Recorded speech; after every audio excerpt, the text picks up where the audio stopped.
Hello and welcome back to study with Saurabh YouTube channel. आज की इस वीडियो में पाश्चात्य साहित्य सिद्धांत के अंतर्गत जो कि हमारा चैप्टर नंबर 4 है, इसका पार्ट 2 हम देखेंगे विलियम वर्ड्सवर्थ को। ठीक है, ये जो झारखंड सीजीएल के लिए वीडियो है, पेपर 2 में यदि आपने हिंदी का चयन किया है तो उसके लिए ये वीडियो काफ़ी लाभदायक है। इससे पहले मैंने पाश्चात्य सिद्धांत का पार्ट 1 अपलोड किया है जिसमें हमने प्लूटो को डिस्कस किया था।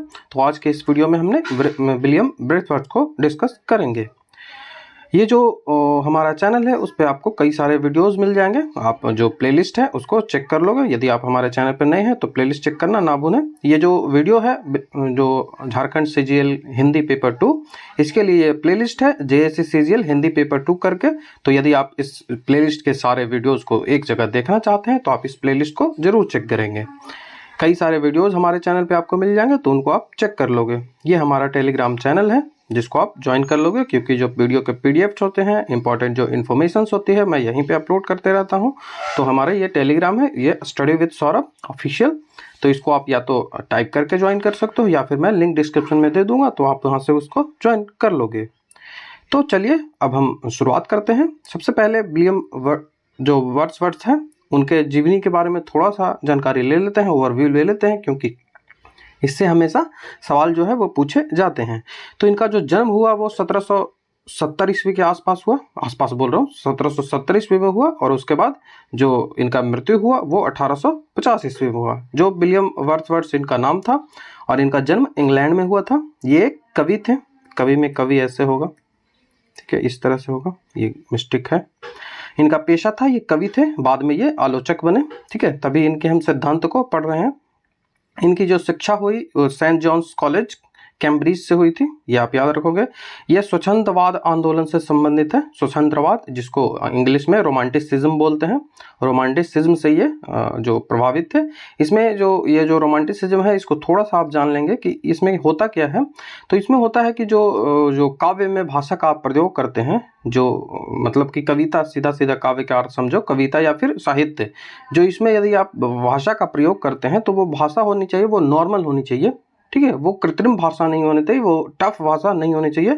यही स्वतंत्रवाद एक आंदोलन था। इसकी एक बेसिक बात है, इसमें कई सारी चीज़ें थी लेकिन ये बेसिक आप याद रखोगे, इतना ही आपके एग्जाम के लिए काफ़ी होगा। इनकी जो कुछ किताबें हैं उनको आपको याद रखना है। लिरिकल बैलेट सबसे ज़्यादा इंपॉर्टेंट है। उसके बाद प्रोमिसेस एंड 2 वॉल्यूम्स, ठीक है। उसके बाद एक्सक्रूशन, फिर है द प्रेल्यूड्स, ठीक है, द प्रेल्यूड्स। उसके बाद अ वॉन्डर लॉनली एज क्लाउड। तो ये कुछ बुक्स हैं जिनको आप याद रखोगे। इनकी विचारधारा जो थी वो रोमांटिक एज से स्वतंत्रवाद जो मैंने बताया, ठीक है। ये काव्य सिद्धांत इनका था, तो काव्य भाषा सिद्धांत इन्होंने दिया। और प्रकृति के सौंदर्य में अपनी काव्य वस्तु इन्होंने बनाया, मतलब कि जो प्राकृतिक है, इन्होंने जो आरंभिक जीवन, जब कवि के रूप में इन्होंने अपना आरंभिक जीवन स्टार्ट किया, तो उससे पहले इन्होंने जो काफी भ्रमण किया, आल्पस पर्वत का भ्रमण किया, जो उस क्षेत्र में जितने भी प्राकृतिक सुंदरता थी उनको वर्णन किया। और अपने अपनी जो कविता की जो वस्तु है, कविता का जो मेन जो टॉपिक होता था वो रखा किसको, तो वो प्रकृति के सौंदर्य को ही रखा। ठीक है, प्रकृति के सौंदर्य को ही रखा। इसी कारण से इन्हें नेचर पोएट कहा जाता है। ठीक है, इसी कारण से इन्हें नेचर पोएट कहा जाता है, ये आप याद रख लोगे। ठीक है, तो जो विलियम वर्ड्सवर्थ का भाषा सिद्धांत को हम देख रहे हैं, विलियम वर्ड्सवर्थ का भाषा सिद्धांत है। तो जिस तरह से भारत में सुमित्रा नंदन पंत को आप जानते हो, जिस तरह से भारत में सुमित्रा नंदन पंत को प्रकृति का सुकुमार कहा जाता है, मतलब इन्होंने भी काव्य वस्तु अपनी कविता का किसको बनाया, तो वो प्रकृति की सौंदर्यता, प्रकृति की सुंदरता को ही बनाया। उसी तरह से वर्ड्सवर्थ ने भी प्राकृतिक सुंदरता को ही जो काव्य है उसकी वस्तु बनाई थी। जो वर्ड्सवर्थ से वो 1795 ईस्वी के आसपास इन्होंने एक अन्य जो कवि है कॉलरिज, ये भी हमारे टॉपिक में दिया हुआ है, इसको हम विस्तार से पढ़ेंगे, उनके संपर्क में आए और उन्होंने मिलकर जो काव्य सिद्धांत है उस पर काम करना स्टार्ट किया। इन्होंने दोनों ने मिलकर लिरिकल बैलेट्स नामक एक किताब लिखी। लिरिकल बैलेट्स, जो कि इनका प्रकाशन कब हुआ, तो 1798 ईस्वी में हुआ। तो आपको ये डेट भी याद रखना है और ये बुक भी याद रखना है, और इसमें किस किस ने सहयोग किया ये भी याद रखना है। तो लिरिकल बैलेट में कॉलरिज और विलियम वर्ड्सवर्थ, उसके बाद इसका प्रकाशन हुआ 1798 ईस्वी में। ठीक है, जो इसकी भूमिका थी, जैसे प्रस्तावना आप जानते हैं कि जवाहरलाल नेहरू के द्वारा प्रस्तुत की गई थी, तो उसी तरह से जो इसकी भूमिका थी, जो प्रस्तावना थी, वो एडवर्टीजमेंट नाम से छपी। एडवर्टीजमेंट नाम से, और इसको छापा किसने, तो वो विलियम ब्रेथवाइट ने किया था। ठीक है, विलियम ब्रेथवाइट ने इसका लिखा था। और ये जो भूमिका है ये काफ़ी इंपॉर्टेंट है, तो इसलिए इसको आप याद रखोगे। ठीक है, भूमिका एडवर्टीजमेंट्स नाम से विलियम ब्रेथवाइट ने छापा था। जो इन्होंने काव्य भाषा पर जो विस्तार से प्रकाश डाला था, जो लिरिकल बैलेट में इन्होंने इस किताब में जो काव्य भाषा पर विस्तार से चर्चा की थी, तो उसको जो नव अभिजात आलोचकों थे, इनके द्वारा काफ़ी आलोचना देखने को मिली, काफ़ी इनकी आलोचनाएं की गई नव अभिजातवादी आंदोलन के द्वारा। ठीक है, तो जब स्वच्छंदवाद आंदोलन जो रोमांटिसिज्म था वो नहीं आया था, उससे पहले जो उससे पहले जो उस क्षेत्र था उसमें नव अभिजात आंदोलन चल रहा था, जिसमें बोला जाता था कि जो कविता है, जो काव्य है, उसका कवि जो उसका भाषा है वो एक भाषा होनी चाहिए, टफ भाषा होनी चाहिए, वो ऐसी भाषा होनी चाहिए कि नॉर्मल आदमी जो उसी भाषा का प्रयोग ना करे, वो उसी को समझ में आए जो अभिजात वर्ग से रिलेटेड हो, जो मतलब बुद्धिजीवी हो, उसी को समझ में आए, ऐसी भाषा का प्रयोग किया जाना चाहिए। ये जो अभिजातवादी आंदोलन जो होते थे उनको यह कहना था, उनका जो यही कहना था कि जो काव्य में भाषा का प्रयोग होगा वो कैसा होगा, तो वो काव्य में भाषा का प्रयोग होगा वो नॉर्मल से ऊपर होगा। ठीक है, जो बुद्धिजीवी लोग हैं वो उसको समझ पाएंगे, ऐसी भाषा का प्रयोग होगा। जो 1800 के आसपास लिरिकल बैलेट्स है उसका दूसरा संस्करण प्रकाशित हुआ, और इसी तरह से इसमें कई सारे चीजें जोड़ी गई। जैसे आप याद रखोगे कि जो दूसरा प्रकाशन 1800 प्रकाशित हुआ उसमें जो प्रीफेस टू लिरिकल बैलेट्स इसमें छापा गया, ऐड किया गया विलियम वर्ड्सवर्थ के द्वारा, जिसमें उन्होंने जो पीछे के जो नव अभिजात आंदोलनकारियों के द्वारा जो इसमें आलोचना की गई थी, उनको इन्होंने जो मतलब उनका जवाब, सटीक उत्तर उनका देने का प्रयास इन्होंने किया। ठीक है, उसके बाद 2015 ईस्वी तक, 1815 ईस्वी तक इसके कुल 4 संस्करण प्रकाशित हो चुके हैं। तो लिरिकल बैलेट के कितने संस्करण प्रकाशित हो चुके हैं ये आप याद रखोगे, तो लिरिकल बैलेट के 4 संस्करण प्रकाशित हो चुके हैं। इसके बाद सबसे जो इंपॉर्टेंट बात आती है कि विलियम वर्ड्सवर्थ और जो कॉलरिज थे वो साथ में काम करते थे, लेकिन जब कॉलरिज बाद में जब कॉलरिज ने 1817 ईस्वी में अपनी एक बायोग्राफिया लिटेरिया, ठीक है, बायोग्राफिया लिटेरिया जब लिखी 1817 ईस्वी में कॉलरिज ने, तो उसके बाद वो विलियम वर्ड्सवर्थ के जो विचार थे उससे सहमत नहीं रहे, उनके विचारों का उन्होंने पूरी जोरता से खंडन किया था। तो भले ही कॉलरिज और अन्य आलोचकों ने विलियम वर्ड्सवर्थ हैं इनके जो काव्य भाषा संबंधित जो विचार हैं उनसे असहमत रहा हो, लेकिन जो अंग्रेजी समीक्षा है, अंग्रेजी समीक्षा में विलियम वर्ड्सवर्थ का जो लिरिक बैलेट्स है ये काफ़ी महत्वपूर्ण भूमिका निभाता है। वस्तुतः जो भूमिका में काव्य की वस्तु एवं अन्य काव्य भाषा पर जो विचार व्यक्त किया गया है वो नवीन और मौलिक थे। ऐसी जो भाषा, जो काव्य की भाषा होनी चाहिए उस पर ऐसे कभी सिद्धांत नहीं थे। ठीक है, ये पहली बार जो विलियम वर्ड्सवर्थ ने उनको ऐसी सिद्धांत दिया था, मतलब किसी से कॉपी नहीं किया, उनमें मौलिकता, नवीनता दिखती थी। तो इन विचारों के परंपरागत आधार पर जो धक्का पहुंचा था, उन्होंने कवि, कविता, काव्य, विषय वस्तु, काव्य प्रयोजन, काव्य भाषा पर विस्तृत विवेचन करते हुए नवीन विचार प्रस्तुत किए, नए विचार उन्होंने प्रस्तुत किए विलियम वर्ड्सवर्थ ने। इनमें से जो काव्य भाषा पर व्यक्त करने के लिए विचार सर्वाधिक महत्वपूर्ण उनके क्या थे, तो वो काव्य भाषा सिद्धांत, यही आप याद रखोगे। इन विचारों को हम निम्न बिंदुओं से समझने का प्रयास करेंगे। तो आगे हम देखते हैं कि कौन कौन से जो इंपॉर्टेंट पॉइंट्स हैं जो विलियम वर्ड्सवर्थ ने सुझाए थे। तो सबसे पहले विलियम वर्ड्सवर्थ ने कहा था कि जो परंपरागत काव्य भाषा है, जो परंपरागत काव्य भाषा और काव्य शैली है वो तीव्र विरोधी उसके थे, क्योंकि आधुनिक काल में जिस प्रकार टी.एस. इलियट, एजरा पाउंड ने काव्य में बोलचाल की भाषा का समर्थन किया, उसी तरह से जो विलियम वर्ड्सवर्थ थे उनका भी कहना था कि जो भाषा काव्य की ऐसी होनी चाहिए, कविता की जो भाषा वैसी होनी चाहिए जो आसानी से लोगों को समझ में आए, आसानी से पाठक को समझ में आए। वो जो भाषा होनी चाहिए वो प्राकृतिक होनी चाहिए, नेचुरल भाषा होनी चाहिए, सहज और साधारण भाषा होनी चाहिए, जिसका जोरदार उन्होंने समर्थन किया था। तो ये उनका पहला पॉइंट है। उसके बाद जो विलियम वर्ड्सवर्थ बोलते थे कि कृत्रिमता, भाषा की जो कृत्रिमता है, मतलब ऐसे शब्द आप यूज करें जो नॉर्मल पीपल को समझ में नहीं है, नॉर्मल लोगों को समझ में नहीं है, तो वैसी भाषा को ही कृत्रिमतकता भाषा बोलते हैं। मतलब आप जो डिक्शनरी को यूज करके आप भाषा का प्रयोग करें कि मैं इस समय डिक्शनरी देख लेता हूँ, उससे जो टफेस्ट वर्ड आएगा उसको प्रयोग करूंगा, तो वैसी नहीं है। तो विलियम वर्ड्सवर्थ कृत्रिम के स्थान पर सरल और शैलीगत जो सौंदर्य मानते हैं, जो भाषा होनी चाहिए वो नॉर्मल होनी चाहिए, ठीक है। कृत्रिम भाषा को उन्होंने त्याग कर और जो सरल भाषा है उसके प्रयोग पर उन्होंने बल दिया। उनके जो पूर्व के कवियों ने भाषा का आडंबरपूर्ण और अस्वाभाविक, बोझिल तथा कृत्रिम बना दिया था, जिसका विलियम वर्ड्सवर्थ ने काफी पूरी जोर से विरोध किया था। इससे पहले जो था, जो मैंने बताया था कि नव अभिजात जो आंदोलन था, उसमें जो भाषा था वो आडंबरपूर्ण था। ऐसी भाषा थी जो केवल और केवल बुद्धिजीवियों को ही समझ में आता था, तो उसका इन्होंने काफी जोर विरोध किया। अब तीसरा आता है कि विलियम वर्ड्सवर्थ ने काव्य की जो विषय वस्तु है उस पर भी, जिस प्रकार उन्होंने जो विषय वस्तु, मतलब काव्य की क्या होनी चाहिए, काव्य में आप क्या लिखोगे, उसकी विषय वस्तु क्या होनी चाहिए, तो उसमें उन्होंने ग्रामीण जो जीवन है उस पर जोर दिया, ठीक है। ग्रामीण जीवन जो है वही आपका वस्तु विषय होने चाहिए। उसी प्रकार ग्रामीण जीवन के जो दैनिक जो बोलचाल की भाषा है वो काव्य में प्रयोग करने का उन्होंने समर्थन किया। उनकी मान्यता है कि ग्रामीणों की जो अभिव्यक्ति होती है वो सरल होती है, वो अकृत्रिम होती है और वो स्वच्छंद होती है। उनकी वाणी में सच्चाई और भावों में सरलता होती है, अतः इसी भाषा का काव्य में प्रयोग किया जाना चाहिए। तो आप सीधा सीधा याद रखो कि काव्य के में जो भाषा है उसकी प्रयोग कैसी होनी चाहिए, तो वो ग्रामीण होनी चाहिए। किसके अनुसार? तो वो विलियम वर्ड्सवर्थ के अनुसार। जो विलियम वर्ड्सवर्थ है उन्होंने गद्य, ये सबसे बड़ी उनकी समस्या थी, गद्य और पद्य दोनों को समान भाषा में के प्रयोग की वकालत की थी, जो कि उनके लिए सही नहीं था, ये उचित नहीं है। उनकी यह मान्यता थी कि भाषा संबंधित अतिवादी, ये जो मान्यता थी कि गद्य और पद्य जो है वो जो उनका प्रयोग है वो समान होता है, तो उनकी ये जो सिद्धांत है ये अतिवादी थे, वो अतिवादी अमर्यादित हो गए।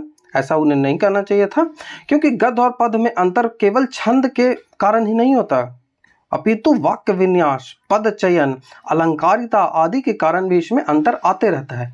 गद्य और छंद में जो पद है उसमें केवल छंद के ही कारण इसमें अंतर नहीं आता। इसमें जो वाक्य विन्यास है, वाक्य को आप किस प्रकार बनाते हो उसमें चयन आता है। आप पद का चयन किस प्रकार करते हो, आप कौन से अलंकार का प्रयोग करते हो, इन सब के कारण गद्य और पद में डिफरेंस आते रहते हैं। तो ऐसा नहीं कहा जा सकता कि गद्य और पद्य की जो भाषा है वो समान होगी।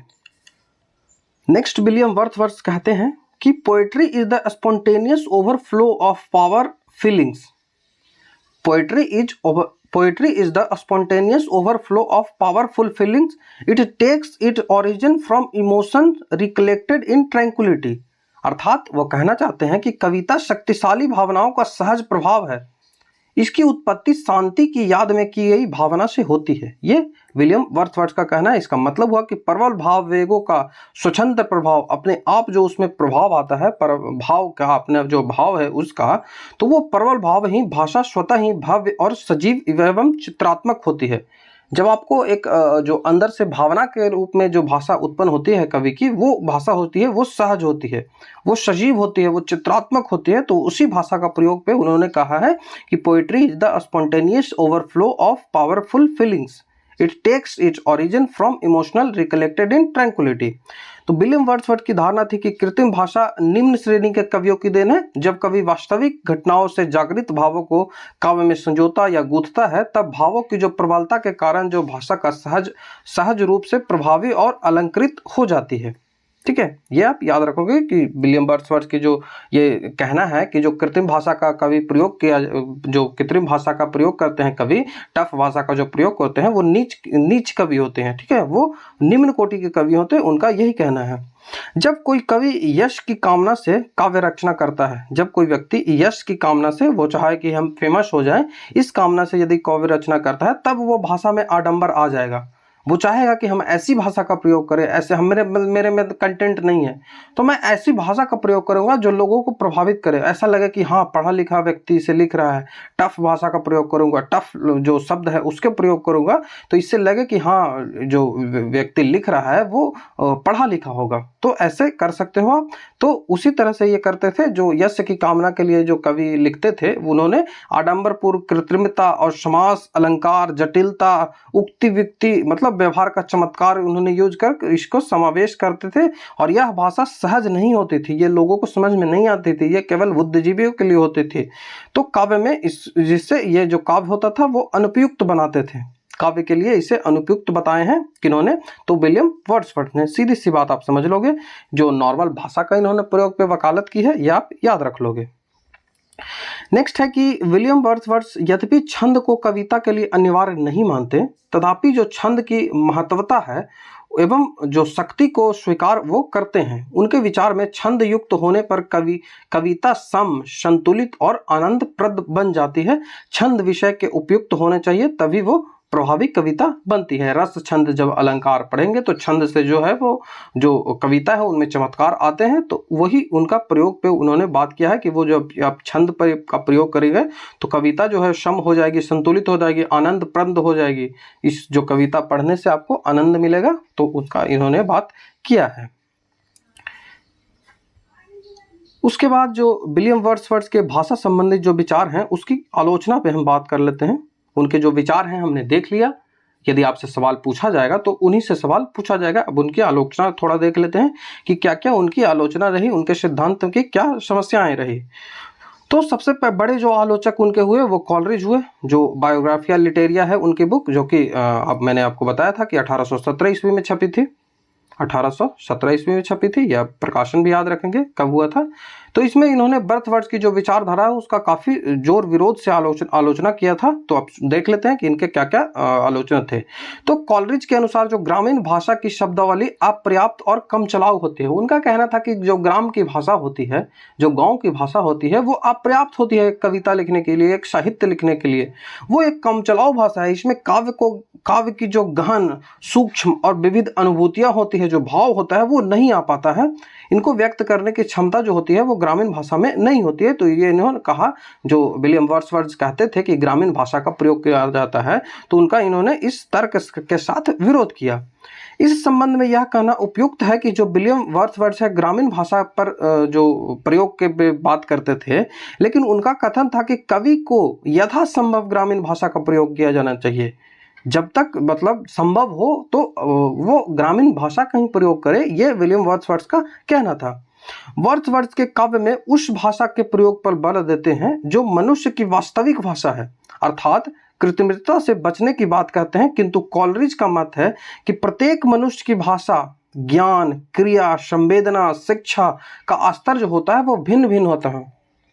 जो विलियम वर्ड्सवर्थ है वो कहते हैं कि जो मनुष्य की जो वास्तविक भाषा होनी चाहिए, जो नॉर्मल जो बोलचाल की भाषा में वो बात करता है, मनुष्य जैसे बात करता है, तो उस भाषा में उसकी जो वो कविता है उसको रचना करनी चाहिए, ना कि वो आडंबरपूर्ण भाषा का प्रयोग करे। तो इस तर्क के संदर्भ में वो जो विलियम वर्ड्सवर्थ के जो ये तर्क है, इस पे कॉलरिज कहते हैं कि जो प्रत्येक व्यक्ति है, प्रत्येक व्यक्ति में जो भाषा का ज्ञान होता है, जो भाषा में क्रिया का ज्ञान होता है, जो संवेदना होती है, जो शिक्षा का स्तर होता है, वो सब का अलग अलग होता है। तो यदि कोई व्यक्ति ज़्यादा पढ़ा लिखा हो तो वो उसमें सहज रूप से ही आप देखोगे, उसमें सहज रूप से ही वो भाषा जो है वो अच्छे अच्छे शब्दों का प्रयोग करेंगे। सामान्यतः ऐसे शब्दों का प्रयोग करेंगे जो आपको समझ में नहीं आएगा, क्योंकि उनकी परवरिश ऐसी हुई है, उनकी जो शिक्षा है वो इस तरह से दी गई है, जिस कारण से उन्हें ये एहसास ही नहीं होता कि हम ऐसे शब्दों का प्रयोग कर रहे हैं जो नॉर्मल भाषा, जो नॉर्मल व्यक्ति है वो समझ नहीं पाएंगे। तो ऐसा नहीं है कि वो जानबूझ के ऐसा प्रयोग करते हैं, उनकी परवरिश ऐसी हुई है, उनकी शिक्षा ऐसी हुई है, जिस कारण से वो ऐसा जो भाषा है उसका प्रयोग करते हैं। जैसे आप देख सकते हो कि कोई जो व्यक्ति है वो इंग्लिश माहौल में रहता है, इंग्लिश वाले बीच वाले बोलने वाले व्यक्ति के माहौल में रहता है, तो वो जब घर पे आएगा तो आप देख लोगे कि 50 वर्ड बोलेगा तो उसमें 25 वर्ड रहेंगे जो इंग्लिश में रहेंगे। क्यों? क्योंकि वो उस माहौल में रहता है, उसकी जो परवरिश हुई है वो ऐसी हुई है, जिस कारण से वो ऐसा बिहेव करता है। ऐसा नहीं है कि वो दिखाना चाहता है कि मुझे इंग्लिश आती है, तो यही कहना चाहते हैं, कॉलरिज का यही कहना है कि वो जो भाषा का स्तर है वो भिन्न भिन्न प्रकार के होते हैं, हर जो व्यक्ति है उसमें भिन्न भिन्न प्रकार का होता है। अच्छा, जो काव्य भाषा में स्वाभाविक भाषा का प्रयोग ना होने पर उस भाषा का प्रयोग होता है जो संस्कार रूप से कवि के मन पर प्रभाव डालती है। मतलब वही कहने का मतलब है कि जो व्यक्ति जिस माहौल में रहा है, जिस चीज में रहा है, वही भाषा उसके स्वयं आ जाती है, उसी भाषा का वो प्रयोग किया जाता है। वो नहीं समझता कि जो मैं भाषा का प्रयोग कर रहा हूँ वो टफ है, क्योंकि वो हमेशा इसी भाषा के जो विचार हैं, इसी भाषा के जो शब्द हैं, वो इसी भाषा में रहता है, जिस कारण से उन्हें यह एहसास ही नहीं होता कि मैं टफ वर्ड का प्रयोग कर रहा हूँ। आगे कहते हैं कि वर्ड्सवर्थ का जो विलियम वर्ड्सवर्थ है वो यह कहना था कि ग्रामीण भाषा में जो दोष है उनको दूर करिए। जो विलियम वर्ड्सवर्थ कहते थे कि जो ग्रामीण भाषा में जो दोष हैं, उनके जो दोष हैं ग्रामीण भाषा में, यदि कोई प्रॉब्लम्स है तो उनको दूर करिए। उन शब्दों को निकाल देना चाहिए जो अरुचिकर हो, जो घृणा उत्पन्न करते हो। ऐसे शब्दों का प्रयोग पे वो वकालत नहीं करते। तो इस संबंध में कॉलरिज कहते हैं कि जब ग्रामीण भाषा है, जो ग्रामीण भाषा है उसके दोषों को दूर कर दें, उसके जो ऐसे शब्द हैं जो घृणा उत्पन्न करते हैं, जो अरुचिकर हैं, उनको हटा दें, तो फिर वो ग्रामीण भाषा थोड़ी रही, फिर तो वो प्रशिक्षित भाषा हो गई। उसमें आप सुधार कर दिए तो वो फिर तो शहरी भाषा हो जाएगी, तो वो फिर ग्रामीण भाषा थोड़ी रही। इस संबंध में यही कहना उचित है कि ब्रेथवर्ड्स ने ग्रामीण भाषा का समर्थन करते हुए कवियों का रुझान ग्रामीण भाषा की ओर जो करने का प्रयास किया। इसमें विलियम वर्ड्सवर्थ यही अपना आशय जो था उनका यही था कि जो व्यक्ति हैं वो भाषा जो है, वो कवि जो है वो ऐसी भाषा का प्रयोग करे जो ग्रामीण लोगों को समझ में आए। यही उनका कहना था। कॉलरिज यह भी मानते हैं कि भावों के प्रबल आवेग की दशा में, तीव्र अनुभूति की दशा में वही शब्द कवि सूझता है जो पहले मन में विद्वान हो, असाधारण उत्तेजना से वो उत्पन्न हो जाती है। जैसा कि मैंने पहले भी आपको बता दिया कि एक व्यक्ति है जो इंग्लिश माहौल में रहता है, वो यदि आपके घर पे आए तो ऐसा नहीं वो है कि आपको दिखा रहा है कि मैं इंग्लिश बोलता हूँ, अच्छे तरह से मैं इंग्लिश बोलता हूँ, ऐसा नहीं है। वो उस माहौल में रहा है जिस कारण से उसे यदि वो 50 वर्ड बोलेगा तो 25 वर्ड आपको इंग्लिश में ही बोलेगा। तो ऐसी माहौल है। तो यही वो कहना चाहते हैं कि जो कवि है उसका परवरिश ऐसा हुआ है, उसकी शिक्षा ऐसी हुई है कि उनमें जो भावनाएं होती है वो अपने आप वो शब्द आते हैं, उसे वो नहीं सोचता कि वो इस जो शब्द है उसका ये जानबूझ के प्रयोग कर रहा है। वो जो शब्द होते हैं वो आसानी से इसके मन में आते रहते हैं। तो यही उनका कहना है। काव्य में प्रयुक्त जो शब्द है वो अलौकिक नहीं होते हैं, वो बोलचाल की भाषा से ही गृहीत हैं, लेकिन उस अवस्था में प्रयुक्त होने पर अधिक भाव व्यंजन मतलब स्पष्ट भाव प्रकट करने वाले हो जाते हैं। ये विलियम वर्ड्सवर्थ का कहना है। मतलब जो काव्य की जो भाषा होनी चाहिए वो नॉर्मल होनी चाहिए, भावोत्तेजात्मक होनी चाहिए, मतलब अपनी भावनाओं के अनुसार जो शब्द का प्रयोग करे, वो कॉलरिज का कहना है। ठीक है। और विलियम वर्ड्सवर्थ का क्या कहना था वो मैंने आपको बता दिया। कॉलरिज ने जो विलियम वर्ड्सवर्थ ने कहा था कि गद्य और पद्य की जो भाषा है वो समान होनी चाहिए, इस पे कहा कि कॉलरिज ने गद्य पद्य भाषा पर भी विरोध प्रकट किया है। उनके अनुसार कोई शब्द या शब्द क्रम केवल गद्य के लिए होता है तो कोई पद के लिए होता है। ठीक है, ये आप याद रखोगे। तो इस गद्य और पद की भाषा में अभेद स्वीकार नहीं है, ये उनका कहना है। तो निष्कर्ष पे हम आते हैं। इसके बाद क्या निष्कर्ष निकलता है? तो निष्कर्ष निकलता है कि जो विलियम वर्ड्सवर्थ ने काव्य के संबंध में जो 3 प्रमुख मान्यताएं प्रतिपादित की वो यही है कि जो कविता में बोलचाल की भाषा का प्रयोग होना चाहिए। सबसे पहली बात आप याद रखोगे कि कविता में बोलचाल की भाषा का प्रयोग होना चाहिए। उन्होंने कवियों को यह सलाह दी है कि यथासंभव आप जन समान की भाषा का प्रयोग करें, जिससे लोगों को आसानी से जो आप बताना चाह रहे हैं वो समझ में आ जाए। उसके बाद कहते हैं कि गद्य और काव्य की भाषा में कोई जो तात्विक अंतर नहीं होता, जो कि हमने देख लिया कि ये गलत चीज है, उसमें अंतर होता है। ठीक है। प्राचीन कवियों के उद्गारों से सहजता थी, इसी कारण जो भाषा थी वो सरल थी और उसमें आडंबर एवं बनावटीपन नहीं था। ये भी आप याद रखोगे। ठीक है। तो विलियम वर्ड्सवर्थ के अनुसार जो कवि के हृदय में यदि भाव का उन्मत्त मतलब भाव प्रकट होता है तो विषय का चयन ठीक हुआ तो वो भाषा स्वयं ही उसके अनुरूप आकर ग्रहण कर लेती है। विलियम वर्ड्सवर्थ का कहना है कि कवि के हृदय में कोई जो भाव प्रकट होता है और जो विषय का चयन होता है वो ठीक हुआ तो भाषा जो है वो स्वयं ही उसके अनुरूप जो भाषा होती है वो कवि अपने अनुरूप ही गठन कर लेता है। ये उनका कहना है। नेक्स्ट है कि उसकी यह धारणा थी, जो विलियम वर्ड्सवर्थ है उनकी यह धारणा थी कि शब्द जो है वो अपने आप में काव्यात्मक और अकाव्यात्मक नहीं होते हैं। उनका कहना है कि शब्द जो ऐसे नहीं होते कि कविता में प्रयोग होंगे और नहीं होंगे, ऐसे कोई शब्द नहीं होते हैं, लेकिन जब भाषा के प्रयोग के आधार पर वह अपना स्वरूप जो है वो बदलते रहते हैं, स्वरूप जो है वो अर्जित करते रहते हैं। ये मैंने पहले भी आपको जो भाषा की उत्पत्ति का सिद्धांत था उनमें इन चीज़ों को मैंने आपको डिस्कस किया था, तो ये आप आसानी से समझ सकते हो। तो जो हमने देखा उक्त विवेचन से आधार पर यह कहा जा सकता है कि विलियम वर्ड्सवर्थ के जो काव्य भाषा संबंधित विचार हैं वो निश्चित ही मौलिक एवं नवीन है। वस्तुतः यह काव्य में आडंबरपूर्ण भाषा के विरोधी थे और सरल, सहज और ग्रामीण भाषा के पक्षधर थे, और आकृत्मिकता एवं प्राकृतिक मतलब सहज और साधारण होती थी इनकी भाषा। विलियम वर्ड्सवर्थ ने काव्य में कल्पना शक्ति पर विशेष बल दिया है। यह निसंकोच काव्य में भाव तत्व को प्रतिष्ठित किया जा सकता है। ठीक है, एक जो कवि है, महाकवि की अंतर्दृष्टि मतलब महाकवि की जो मन की बात समझने की जो शक्ति होती है वो विलियम वर्ड्सवर्थ के विचारों में विद्यमान थी, भले ही उनके विचारों का पर्याप्त विरोध कॉलेरिज एवं अन्य विचारकों ने किया था। तो ये जो विलियम वर्ड्सवर्थ के जो सिद्धांत थे, तो हमने इस वीडियो में काफ़ी डिटेल्ड वे में जो विलियम वर्ड्सवर्थ के भाषा संबंधित सिद्धांत थे उनको चर्चा कर ली। आशा करता हूँ आपको वीडियो अच्छा लगा होगा। यदि आपको वीडियो अच्छा लगता है तो हमारे चैनल को सब्सक्राइब, वीडियो को लाइक, शेयर, कमेंट जरूर कर लें। यदि आप हमारे चैनल पर नए हैं तो ये जो कुछ प्लेलिस्ट आपको मिल रहे हैं उनको आप चेक कर लोगे। तो आज का वीडियो यही था। अब जो हमारा नेक्स्ट वीडियो होगा वह पार्ट 3 होगा, जो कि पाश्चात्य साहित्य सिद्धांत के अंतर्गत ही होगा। इसमें लगभग अभी 6 से 7 वीडियोस आएंगे, तो आप इनको आप इस वीडियो को आसानी से समझ सकते हो। मैंने जो भाषा है उसका आसानी से प्रयोग किया है, जो इस तरह से समझाने का प्रयास किया जिससे आपको आसानी से चीज़ें समझ में आ जाए। तो आशा करता हूँ आपको वीडियो अच्छा लगा होगा। अब आपको स्क्रीन पे हमारा सब्सक्राइब करने का बटन दिख रहा होगा, टेलीग्राम ज्वाइन करने का बटन दिख रहा होगा और प्लेलिस्ट दिख रही होगी। तो चलिए उन्हीं प्लेलिस्टों के वीडियो में आपसे मिलता हूँ। वीडियो देखने के लिए थैंक यू।